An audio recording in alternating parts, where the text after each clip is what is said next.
ආයුබෝවන් ළමයි. අද 13 ශ්‍රේණියට නිර්දේශිත උසස් පෙළ දේශපාලන විද්‍යාව විෂය නිර්දේශයේ පළමු ඒකකය එහෙම නැත්නම් සමස්ත දේශපාලන විද්‍යාව විෂය නිර්දේශයේ 9 වෙනි ඒකකය අපි සාකච්ඡා කරන්න කියලා සූදානම් වෙන්නේ. මේ ඒකකය ගත්තාම මේකේ නම තමයි ප්‍රජාතාන්ත්‍රික ආණ්ඩුකරණය. එතකොට ප්‍රජාතාන්ත්‍රික ආණ්ඩුකරණය කියන ඒකකය ගැන අපි සාකච්ඡා කරද්දී මේ ඒකකයේදී අපිට ඉස්සල්ලාම සාකච්ඡා කරන්න සිද්ධ වෙනවා මේ ප්‍රජාතාන්ත්‍රික ආණ්ඩුකරණය කියන එක නිර්මාණය වෙන්න බලපෑ සංකල්පීය පදනම මොකක්ද කියලා. ඒතකොට අපි දන්නවා ප්‍රජාතාන්ත්‍රික ආණ්ඩුකරණය නැත්නම් මේ ප්‍රජාතාන්ත්‍රික ආණ්ඩුකරණය නිර්මාණය වෙන්න බලපෑ සංකල්පීය පදනම තමයි ලිබරල් වාදය. එහෙම නැත්නම් ලිබරල් ප්‍රජාතන්ත්‍රවාදය. ලිබරල් වාදයේ ආభాෂය නිසා තමයි මේ ප්‍රජාතාන්ත්‍රික ආණ්ඩුකරණය ලෝක නිර්මාණය වෙන්නේ. අපි අද සාකච්ඡා කරනවා මේ ප්‍රජාතාන්ත්‍රික ආණ්ඩුකරණයත් එක්ක ලිබරල් වාදයේ තියෙන මූලික සම්බන්ධය මේක නිර්මාණය වුණේ කොහොමද මේ සියලු දේවල්. විශේෂයෙන්ම ගත්තාම බටහිර උගත්තු විශ්වාස කරපු දෙයක් තමයි ලිබරල් ප්‍රජාතන්ත්‍රවාදය කියලා කියන්නේ මේ ප්‍රජාතන්ත්‍රවාදයේ තියෙන මූලික සහ අර්ථාන්විත එකම දේ කියලා. ඒ කියන්නේ ප්‍රජාතන්ත්‍රවාදය සමන්විත වෙන්නේ ලිබරල් ප්‍රජාතන්ත්‍රවාදයෙන් විතරයි කියලා. ඒතර ඒ නිසා ඒගොල්ලෝ විශ්වාස කළා යුරෝපේ ඒ වගේම සමහර ආසියාතික රටවල ඒ වගේම ධනවාදී රටවල ඒ වගේම කොමියුනිස්ට්වාදී රටවල මේ හැමතැනකම ලිබරල් ප්‍රජාතන්ත්‍රවාදය ව්‍යාප්ත වෙන්න ඕනේ කියලා. හැබැයි අපි ඒක එකම අදහස විදියට සලකන්නේ නැහැ. හේතුව තමයි ලිබරල් ප්‍රජාතන්ත්‍රවාදය මේ ලෝකේ පැවතිය යුතු එකම අදහස. එහෙම නැත්නම් එකම මතවාදය කියලා අපිට කියන්න පුළුවන් කමක් නැහැ. ඒක අනිකුත් මතවාදයන්ට සාපේක්ෂව මිනිසුන්ගේ නිදහසට වඩා ප්‍රායෝගික අදහසක් විදියට සැලකුණාට ඒක අපිට පාවිච්චි කරන්න තියෙන එකම අදහස නෙවෙයි. කොහොම වුණත් මේ ලිබරල් ප්‍රජාතන්ත්‍රවාදය ගැන ඇන්ඩ්‍රු හේවුඩ් කියනවා මෙහෙම කතාවක්. 1994 දී එයා අදහස් ඉදිරිපත් කරනවා ඇන්ඩ්‍රු හේවුඩ් මෙහෙම කතාවක් කියනවා. ප්‍රජාතන්ත්‍රවාදය යනු පාලන ආකෘතියක් පමණක් නොවේ. එය ජීවන සංකල්පයක්ද වේ කියලා. ඒ කියන්නේ මේ ප්‍රජාතන්ත්‍රවාදය කියලා කියන්නේ රටේ මිනිස්සුන්ව පාලනය කරන ආකෘතියක් විතරක්ම නෙමෙයි. රටක ජීවත් වෙන මිනිස්සුන්ව පාලනය කිරීම සඳහා භාවිත කරන්න පුළුවන් ආකෘතියක් විතරක්ම නෙමෙයි ප්‍රජාතන්ත්‍රවාදය කියන්නේ. ඒ ප්‍රජාතන්ත්‍රවාදය කියන්නේ ජීවන සංකල්පයක්. අපිට නිදහසේ ගමන් කරන්න, නිදහසේ කතා කරන්න, නිදහසේ ලේඛනීය භාෂණයේ දෙන්න මේ හැම දෙයකටම තියෙන අවස්ථාව තහවුරු වෙන්නේ ප්‍රජාතන්ත්‍රවාදයෙන්. එතකොට ඒ නිසා ප්‍රජාතන්ත්‍රවාදය කියන්නේ තවත් එක පාලනාකෘතියක් විතරක් නෙමෙයි. ප්‍රජාතන්ත්‍රවාදය කියලා කියන්නේ එක්තරා විදියකට ගත්තාම ඒක ජීවන සංකල්පය. ඒතර ඒ නිසා විශේෂයෙන්ම මතක තියාගන්න ඇන්ඩ්‍රු හේවුඩ්ගේ අදහස ලිබරල් ප්‍රජාතන්ත්‍රවාදය පිළිබඳව හදාරන කෙනෙකුට හරි වැදගත් අදහසක් විදියටයි සැලකෙන්නේ. විශේෂයෙන්ම මතක් කරන්න ඕනේ ප්‍රජාතන්ත්‍රවාදය බිහි වෙන විදිය. එහෙම නැත්නම් මේ ලිබරල් ප්‍රජාතන්ත්‍රවාදය කියන එක බිහි වෙන විදිය. අපි දන්නවා ලිබරල් වාදය බිහි වෙන්න පෙර එහෙම නැත්නම් මේ ලිබරල් ප්‍රජාතන්ත්‍රවාදය බිහි වෙන්න පෙර ලෝකෙ තිබුණේ වැඩවසම් රාජාණ්ඩු ක්‍රමයක්. වැඩවසම් රාජාණ්ඩු ක්‍රමයක් ඇතුලේ මිනිස්සුන්ට නිදහසේ තමන්ට අවශ්‍ය දේවල් කතා කරන්න, තමන්ට අවශ්‍ය දේවල් කරන්න, තමන්ට අවශ්‍ය දේවල් හොයාගන්න නිදහස තිබුණේ හරිය අඩුයි. රජුගේ ආධිපත්‍යයට යටත් වෙච්ච මිනිස්සු, රජුගේ අසීමිත පීඩනයට යටත් වෙච්ච මිනිස්සු බොහොම දුක්බර ජීවිතයක් ගෙවුවා. හැබැයි මෙන්න මේ පීඩනය නැති කරගෙන නිදහස් සමාජ ක්‍රමයක් නිර්මාණය කරගන්න. එහෙම නැත්නම් මේ වැඩවසම් ක්‍රමය පෙරලා දාන්න මූලික වශයෙන් පදනම් වුණේ ওই නිදහස පිළිබඳ සංකල්පය. එතකොට මතක තියාගන්න. වැඩවසම් ක්‍රමයේ මිනිසුන්ට එල්ල වූ සමාජ පීඩනයට විකල්පයක් විදියට තමයි ලිබරල් ප්‍රජාතන්ත්‍රවාදය ඉදිරියට එන්නේ. විශේෂයෙන්ම මේ ලිබරල් ප්‍රජාතන්ත්‍රවාදී සංකල්පය බිහි වෙන්නේ 17-18 සියවස්වල යුරෝපය මුල් කරගෙන. 17-18 සියවස්වල යුරෝපය මුල් කරගෙන. විශේෂයෙන්ම ඔය ලිබරල් ප්‍රජාතන්ත්‍රවාදය කිව්වහම දැන් අපි මේක ව්‍යවහාර කරනවා ලිබරල් ප්‍රජාතන්ත්‍රවාදය කියලා. හැබැයි අමතක කරන්න එපා. ලිබරල් ප්‍රජාතන්ත්‍රවාදය හැදෙන්නේ වචන දෙකකින්. එකක් ලිබරල් අනිත් එක ප්‍රජාතන්ත්‍රවාදය. මොකද්ද ලිබරල් කියලා කියන්නේ? ලිබරල් කියන එකෙන් අදහස් කරන්නේ රාජ්‍යයේ පාලනයෙන් සහ මැදිහත් වීමෙන් නිදහස් කියන එක.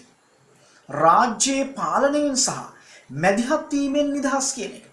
ඒ කියන්නේ අර වැඩවසම් ක්‍රමේදී වගේ හැම දෙයකටම රාජ්‍ය මැදිහත් වෙලා රාජ්‍ය විසින් අපිව දැඩිසේ පාලනය කරන සම්ප්‍රදායෙන් අපි නිදහස්. ඒක තමයි ලිබරල් කියලා කියන්නේ. ඊළඟට ප්‍රජාතන්ත්‍රවාදය කියන එක ගත්තාම ප්‍රජාතන්ත්‍රවාදය කියන එකෙන් අපි අදහස් කරන්නේ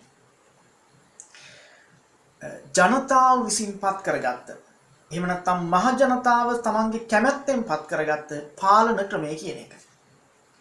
මෙන්න මේ අදහස් දෙකම එකතු වෙලා තමයි ලිබරල් ප්‍රජාතන්ත්‍රවාදය කියන එක නිර්මාණය වෙන්නේ. එතකොට අපිට දැන් ලිබරල් ප්‍රජාතන්ත්‍රවාදය කියන එක නිර්මාණය වුණේ කොහොමද කියන එක සාකච්ඡා කරන්න පුළුවන්. අපි ඊට පස්සේ යනවා මේ ලිබරල් ප්‍රජාතන්ත්‍රවාදය කියන එක ඇතුලේ මොනවද තියෙන්නේ? ඒක හරි වැදගත්. ලිබරල් වාදය පිළිබඳව සාකච්ඡා කරනවා නම් ලිබරල් වාදය තුල මොන වගේ අදහස් තියෙනවද කියන එක අනිවාර්යෙන් බලන්න ඕනේ.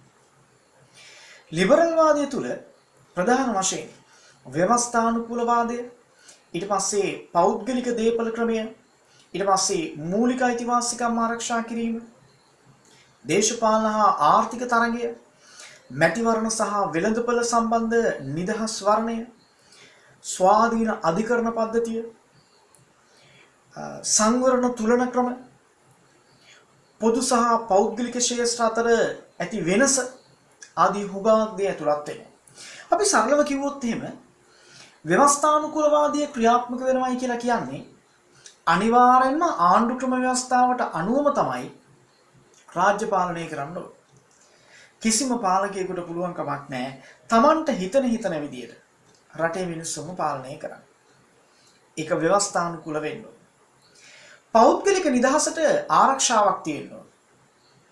ඒ වගේම පෞද්ගලික දේපල ක්‍රමයට ආරක්ෂාවක් තියෙන්න ඕනේ. මට නිදහසේ දේපල රැස් කරන්න. ඒ දේපල පවත්වාගෙන යන්න මට අයිතියක් තියෙනවා. ඒ අයිතිය ආරක්ෂා වෙන පාලන ක්‍රමයක් තමයි ලිබරල් ප්‍රජාතන්ත්‍රවාදී පාලන ක්‍රමය. ඒ වගේම තමයි දේශපාලන ක්‍රියාවලිය තුල ආර්ථික ක්‍රියාවලිය තුල තරගයක් තියෙන්න ඕනේ. ඒකෙන් අදහස් කරන්නේ ආර්ථික ක්‍රියාවලිය තුල නිදහස් වෙළඳපොළ ක්‍රමයක් තියෙන්න ඕනේ. වෙළඳපොළේදී තරග කරන්න නිදහස් අවස්ථාවක් හැමෝටම දෙන්න ඕනේ. ඒ වගේම දේශපාලන ක්‍රියාවලිය තුල තරගකාරී බහුපක්ෂ ක්‍රමයක් තියෙන්න ඕනේ. විවිධ දේශපාලන පක්ෂවලට තරග කරන්න ඔවුන් සමග දේශපාලන බලය අල්ලා ගැනීම සඳහා බල අරගලයක නියුතු වෙන්න ඒ පක්ෂවලට අවස්ථාව දෙන්න ඕනේ. අන්න එතකොට අපි කියනවා ඒකට තරගකාරී දේශපාලන පක්ෂ ක්‍රමයක් කියලා. ඒ වගේ දේවල් තියෙන්න ඕනේ ලිබරල් වාදී රාජ්‍යයක් නම්. ඒ වගේම තමයි සංවරණ තුලන ජාල, ස්වාධීන අධිකරණ වගේ දේවල් අනිවාර්යෙන් තියෙන්න ඕනේ. එතකොට මෙන්න මේ විදිහට මම කෙටියෙන් සාකච්ඡා කරා. මෙන්න මේ විදිහට ලිබරල් ප්‍රජාතන්ත්‍රවාදී රාජ්‍යක ඉතාම වැදගත් බොහෝ දේ පැවතිය යුතුයි. ලිබරල් දෘෂ්ටි කෝණයෙන් අපි සමාජ ක්‍රමයක් එහෙම නැත්නම් මේ රාජ්‍ය ක්‍රමයේ දිහා බැලුවොත් එහෙම ලිබරල් ප්‍රජාතන්ත්‍රවාදී දෘෂ්ටි කෝණයෙන් විශේෂයෙන්ම ආණ්ඩු බලය සංවරණය කිරීමක් සහිතව ක්‍රියාත්මක වෙන්න ඕනේ. මේක හරි වැදගත් දෙයක්. අපි ගත්තාම පැරණි වැඩවසම් රාජ්‍ය ක්‍රමය ඇතුලේ අපිට දකින්න නැති වෙච්ච එකම දේ තමයි සහ ප්‍රධානම දේ තමයි ජනතාවට ආණ්ඩුවෙන් අධික පීඩනයක් එල්ල කරන එක. ඒතර මේ ආණ්ඩුවෙන් අධික පීඩනයක් එල්ල කරන්නේ ඇයි? ආණ්ඩුවෙන් අධික පීඩනයක් එල්ල කරන්නේ ආණ්ඩුවට අසීමිත බලයක් තිබුණා. හැබැයි ලිබරල් ප්‍රජාතන්ත්‍රවාදී රාජ්‍යයක් නම් එතන තියෙන වැදගත්ම දේ තමයි ආණ්ඩුව සීමා සහිතයි. ආණ්ඩුව පුංචි සීමාවකට ලක් කරලා තියෙනවා. ආණ්ඩු ක්‍රම ව්‍යවස්ථාවෙන්ම ආණ්ඩුව සීමා කරනවා. ආණ්ඩුව සීමා කළාට පස්සේ අපි කියනවා ඒකට සීමිත ආණ්ඩුවක් කියලා. අන්න එහෙම සීමා කරපු ආණ්ඩු ක්‍රමයක් ඇතුලේ ආණ්ඩුවට බෑ ජනතාවගේ අයිතිවාසිකම් උල්ලංඝනය වෙන ආකාරයට තමන්ට ඕන විදියට කටයුතු කරන්න. ඒකේ වාසිය හැම වෙලාවකම ජනතාවට ලැබෙනවා. ඒක තමයි ලිබරල් ප්‍රජාතන්ත්‍රවාදී රාජ්‍ය ක්‍රමයක ස්වභාවය. ඒවත් එක්ක බැඳෙනවා විශේෂයෙන්ම අයිතිවාසිකම් ප්‍රකාශනයක් තියෙනවා. දැන් අයිතිවාසිකම් ප්‍රකාශනයක් තියෙද්දි ඒ අයිතිවාසිකම් උල්ලංඝනය වෙන විදියට කිසිම කාර්යයක් කරන්න බෑනේ. ආණ්ඩුව කටයුතු කරන්න ඕනේ අයිතිවාසිකම් පව ආරක්ෂා වෙන විදියට. ඒතර නිසා අයිතිවාසිකම් උල්ලංඝනය වෙන ආකාරයෙන් කිසිදු බලපෑමක් ජනතාවට සිද්ධ වෙන්න බෑ. ඒ වගේම සංවරණ තුලන ක්‍රමයක් තියෙනවා. ඒ කියන්නේ රාජ්‍ය තුල බලය බෙදලා තියෙනවා. ප්‍රධාන බල සංවිධාන ව්‍යවස්ථාදායක විධායක අධිකරණ ආයතන තනියම බලය හසුරුවන්නේ නැහැ. සෑම දේශපාලන කාර්යයක් මේගොල්ලෝ බෙදා ක්‍රියාවට නැංවීම ලක්ෂණය. අන්නේ මොකද සංවරණ තුලන ක්‍රමයක් තියෙනවා. ඒ වගේම තමයි ස්වාධීන අධිකරණ ක්‍රමයක්. නිදහස් ජනමාධ්‍යයක් මේක තුල දකින්න ලැබෙනවා. මෙන්න මේ විදිහට අපිට ලිබරල් ප්‍රජාතන්ත්‍රවාදී රාජ්‍යයක් තියෙනකොට ඒ ලිබරල් ප්‍රජාතන්ත්‍රවාදී රාජ්‍යයක තියෙන ලක්ෂණ එකින් එක කතා කරන්න පුළුවන්. තවදුරටත් අපි මේක සාකච්ඡා කරද්දී අපිට දකින්න පුළුවන් මේ ලිබරල් ප්‍රජාතන්ත්‍රවාදී රාජ්‍යයක ජනතා කැමැත්ත කියන එක හරි වැදගත්. විශේෂයෙන්ම ආණ්ඩුවක් පත් කරගන්න. ඒ වගේම පාලකයා කවුද කියන එක තීරණය කරන්න. ආණ්ඩුවේ ප්‍රතිපත්ති කෙසේ සකස් විය යුතුද කියන එක තීරණය කරන්න. නීතියක් නිර්මාණය කළාම ඒක ජනතාවට ගැලපෙනවද නැද්ද කියන එක තීරණය කරන්න. ජනතාවට අවස්ථාව තියෙනවා. අපි කියනවා ඒකට ජනතා කැමැත්ත කියලා. විශේෂයෙන්ම මේ ජනතා කැමැත්ත කියන එක ක්‍රියාවට නැංවෙන. එහෙම නැත්නම් ජනතා කැමැත්ත කියන එක කරලියට එන ලස්සනම තැන තමයි මැතිවරණ ක්‍රියාවලිය. අපිට හරිම වැදගත් මෙන්න මේ මැතිවරණ ක්‍රියාවලිය. මහජන කැමැත්ත කියන එක හරි වැදගත් මැතිවරණ ක්‍රියාවලියේදී. මැතිවරණ ක්‍රියාවලියකදී ජනතාව තමන්ගේ කැමැත්ත ප්‍රකාශයට පත් කරනවා. තමන්ගේ කැමැත්ත ප්‍රකාශයට පත් කිරීම තුළින් ඇත්තටම සිද්ධ වෙන්නේ එතනදී තවදුරටත් තමන්ගේ පාලකයා කවුද යන්න තීරණය කරන්න ජනතාව අවස්ථාවක් ලබා ගන්නවා. ඒ හරහා ජනතාවගේ කැමැත්තෙන් පත්වෙන ආණ්ඩුවක් බිහි වෙනවා වගේම ජනතාවගේ කැමැත්තට අනුව නිර්මාණය වෙන රාජ්‍ය පාලනයක් බිහි වෙනවා. ඒ මහජන කැමැත්ත එහෙම නැත්නම් ජනතා කැමැත්ත කියන එක හරි වැදගත් එතනදී. ඒ වගේම තමයි ලිබරල් ප්‍රජාතන්ත්‍රවාදී රාජ්‍යයක හරි වැදගත් සර්වජන ඡන්ද බලය. දැන් සර්වජන ඡන්ද බලය කිව්වම නම් අපි කොට දෙනෙක් සර්වජන ඡන්ද බලය කියන එක දානවා. මෙතනින් විශේෂයෙන්ම මේ නරඹන දරුවෝ තවමත් ඡන්ද බලය හිමි අය නෙමෙයි. නමුත් මේක වැඩිහිටියෝ නරඹනවා නම් ඒගොල්ලෝ දන්නවා. ඡන්ද බලය කියන්නේ. විශේෂයෙන්ම මේ දරුවෝ සමහරලාට මැතිවරණයක් අවස්ථාවකදී දෙමව්පියන් එක්ක අතේ එල්ලලා ඡන්ද මධ්‍යස්ථානයකට ගිහිල්ලා ඇති. ඒගොල්ලෝ දන්නවා. මේ ඡන්ද බලය කියන එක හරි වැදගත්. රටක පාලකයන් තෝරා ගැනීමේ ක්‍රියාවලිය තුළ ජනතාවට ඒ සඳහා දායක වෙන්න පුළුවන් හොඳම මෙවලම තමයි ඡන්ද බලය. කාගේවත් බලපෑමකට ලක් වෙන්නේ නැතිව ස්වාධීනව නිදහසේ තමන්ට අවශ්‍ය පාලකයෙක් තෝරගන්න ජනතාවට ලැබෙන අවස්ථාව තමයි ඡන්ද බලය. ලිබරල් ප්‍රජාතන්ත්‍රවාදී රාජ්‍යයක ඊටාම අත්‍යවශ්‍ය ඊටාම ඌමනාවෙන් ආරක්ෂා කරන එක්තරා මූලධර්මයක් තමයි මෙන්න මේ සර්වජන ඡන්ද බලය කියන්නේ. ඒතකොට ඒ නිසා කලින් කලට මැතිවරණ පවත්වමින් තරඟකාරී දේශපාලන පක්ෂ ක්‍රමයක් තුලින් පාලකයන් තෝරගන්න ඉතාම වැදගත්ම සාධකයක් තමයි සර්වජන ඡන්ද බලය. මේක ලිබරල් ප්‍රජාතන්ත්‍රවාදී රාජ්‍යයක ඉතාම වැදගත් මෙවලමක්. ඊළඟට ගත්තහම ප්‍රජාතන්ත්‍රවාදී ක්‍රියාවලිය තුලදී මහ ජනතාවට වගවීම, මහ ජනතාවට වගකීම මේ දෙකම ලිබරල් ප්‍රජාතන්ත්‍රවාදී රාජ්‍යයක අත්‍යවශ්‍යම තියෙනවා. ඒ වගේම දේශපාලන ක්‍රියාකාරීත්වය තුල දේශපාලන බෞද්ධවාදයක් තියෙනවා. විශේෂයෙන්ම අපි දන්නවා ෆැසිස්ට්වාදී හෝ සමාජවාදී රටවල මේ බෞද්ධවාදී ස්වරූපේ නැහැ.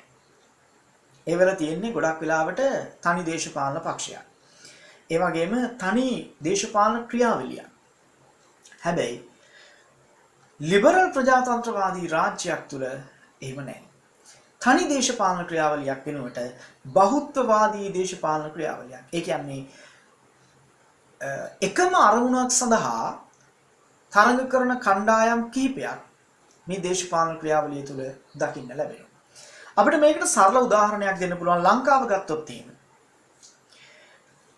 ලංකාවේ අපි දැකලා තියෙනවානේ බොහොම ප්‍රබල දේශපාලන පක්ෂ තරගයක් තියෙනවා. බලය අල්ලා ගැනීමේ ක්‍රියාවලිය තුල ඊටාම දැඩි ලෙස දේශපාලන පක්ෂ කටයුතු කරනවා. අන්න ඒ වගේ ලිබරල් ප්‍රජාතන්ත්‍රවාදී රටක් නම් බෞද්ධවාදී දේශපාලන ක්‍රමයක් ක්‍රියාත්මක වෙන්න ඕන. ඒ සඳහා අවශ්‍ය පරිසරය, නිදහස, පහසුකම් මේ සියල්ලම ආණ්ඩුවෙන් සපයලා දෙන්න ඕන. ඒක ලිබරල් ප්‍රජාතන්ත්‍රවාදී රාජ්‍යයක ප්‍රමුඛ කොන්දේසියක්. ඒ වගේම තමයි දේශපාලන තරගයක් තියෙනවා. දේශපාලන ක්‍රියාවලිය ඇතුලේ තරගයක් තියෙනවා. ඒ තරගය පවත්වාගෙන යන්න අවශ්‍ය කරන දේශපාලන පරිසරය රාමුව මේ සියල්ලම හදලා දෙන්නේ රාජ්‍ය විසින්. ඒවා ලිබරල් ප්‍රජාතන්ත්‍රවාදී රාජ්‍යයන් වල ලක්ෂණයන්. අපි ඊළඟට ගත්තාම ලිබරල් ප්‍රජාතන්ත්‍රවාදී රාජ්‍යයක් තියෙනකොට ඒ තුල හරි වැදගත් ස්වාධීන අධිකරණයක් තියෙනවා. මොකද අධිකරණය කියන්නේ ඕනම රටක හරිම වැදගත් දෙයක්. ජනතාවට කිසියම් අකටයුත්තක් සිදු වුණොත් ඒකෙදි තමන්ගේ දුක් ගැනවිල්ල කියන්න, තමන්ගේ අදහස ඉදිරිපත් කරන්න, තමන්ට තියෙන ප්‍රශ්නේ කියන්න, ඉදිරිපත් කරන්න ඒ හැම වෙලාවකම ඒකට සාධාරණ විනිශ්චයක් ලබා ගන්න තියෙන එකම තැන තමයි අධිකරණය. එතකොට අධිකරණ ක්‍රියාවලිය තුල අධිකරණ ක්‍රියාවලිය හැම වෙලාවකම ස්වාධීන වෙන්න ඕනේ. ඒ ස්වාධීන වුණොත් එහෙම, ඒ වගේ ස්වාධීන නොවුණොත් එහෙම, ඒ වගේ අවස්ථාවකදී හානි වෙන්න තියෙන ඉඩ කඩ වැඩි. ඒ කියන්නේ අපිට ස්වාධීන නොවුණොත් ජනතාවට හරි ලොකු අසාධාරණයක් සිද්ධ වෙනවා. එතකොට ඒ නිසා ස්වාධීන අධිකරණයක් පැවතීම ඊටාම වැදගත් සාධකයක් විදිහට සැලකෙනවා. අපි තව පැත්තකින් ගත්තාම ලිබරල් ප්‍රජාතන්ත්‍රවාදී රාජ්‍යයක සුළුතරය ආරක්ෂා කිරීම ඊළඟ ක්‍රියාවලිය. සුළුතරය ආරක්ෂා කරනවා කියන එකෙන් ඇත්තටම අදහස් කරන්නේ හැම වෙලාවකම අපි දන්නවා රටේ දැන් හැම රටකම ගත්තාම රටේ ඉන්න සියලුම ජනතාව එකම ජන වර්ගයකට අයත් අය නෙවෙයි. සමහර ලාට එකම ආගමක් අදහන අය නෙමෙයි. එකම සංස්කෘතියක් තියෙන අය නෙමෙයි. එහෙම වෙන්න පුළුවන්. අන්න ඒ වගේ වෙලාවල් වලදී ලිබරල් ප්‍රජාතන්ත්‍රවාදී රටක් නම් හැම වෙලාවකම උත්සාහ කරනවා ඒ සුළුතරය ආරක්ෂා කරන්න. කාගෙන්ද? බහුතරය සමහර විට සුළුතරයට හානි කරන්න පුළුවන්. ආණ්ඩුව සුළුතරයට හානි කරන්න පුළුවන්. ඒ වගේ වෙලාවල් වලදී සුළුතරය ආරක්ෂා කරන්න විශාල වශයෙන් උත්සාහ කරනවා. ඒතර මෙන්න මේ විදිහට සුළුතරය ආරක්ෂා කිරීමේ ක්‍රියාවලියක් ලිබරල් ප්‍රජාතන්ත්‍රවාදී ආණ්ඩුකරණයක් තියෙන අවස්ථාවකදී දකින්න ලැබෙනවා. ඒ වගේම තමයි ලිබරල් ප්‍රජාතන්ත්‍රවාදී ආණ්ඩුකරණයක් තියෙනකොට තව වැදගත් ලක්ෂණයක් තියෙනවා. ඒ තමයි නීතිය ඉදිරියේ සමානාත්මතාවය. නීති ඉදිරියේ සමානාත්මතාවය කියන එකෙන් අපි අදහස් කරන්නේ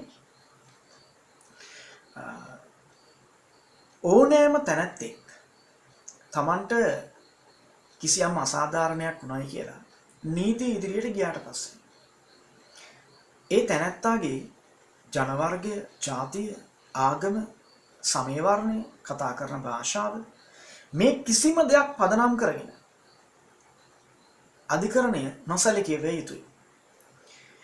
තනිකරම ව්‍යවස්ථානුකූල සීමාවන්ට යටත්ව නීතියට අනුව පමණක් එයක් ගැටලුවට අධිකරණය මැදිහත් විය යුතුයි. එතකොට අපි හැමෝටම තියෙනවා නීතිය ඉදිරියේ සමානතාවයක් ලබා ගන්න, සමානාත්මතාවයක් ලබා ගන්න අයිතියක්. ලිබරල් ප්‍රජාතන්ත්‍රවාදී ආණ්ඩුවක් තියෙන අවස්ථාවකදී අනිවාර්යෙන්ම ඒක ආරක්ෂා කරන්න කටයුතු කරනවා. ඒක ඊටාම වැදගත් සංකල්පයක් විදිහටයි ඒගොල්ලොත් සලකන්නේ. ඒතකොට ඔන්න ඔය විදිහට අපිට ලිබරල් ප්‍රජාතන්ත්‍රවාදී ආණ්ඩුවක් පවතිනකොට එහෙම නැත්නම් ලිබරල් ප්‍රජාතන්ත්‍රවාදී රාජ්‍ය ක්‍රමයක ආණ්ඩුවක් පවතිනකොට දකින්න ලැබෙන ලක්ෂණ මොනවද කියලා හඳුනා ගන්න පුළුවන්. කොහොම නමුත් ප්‍රජාතන්ත්‍රවාදී ආණ්ඩුකරණයක් නිර්මාණය වෙන්න මෙන්න මේ අපි කතා කරපු ලක්ෂණ ටික ඊටාම වැදගත් වුණා. ඒ ලක්ෂණ ඔක්කොම වගේ ලිබරල් ප්‍රජාතන්ත්‍රවාදයෙන් දායක වෙච්ච ඒවා. එහෙම නැත්නම් දායාද වෙච්ච ඒවා. ඒවා පදනම් කරගෙන තමයි අවසානයේදී ප්‍රජාතාන්ත්‍රික ආණ්ඩුකරණයක් නිර්මාණය වෙන්නේ. එතකොට අපි ඔන්න ඔය විදිහට ප්‍රජාතාන්ත්‍රික ආණ්ඩුකරණය කියන එක සාකච්ඡා කරලා තියෙනවා.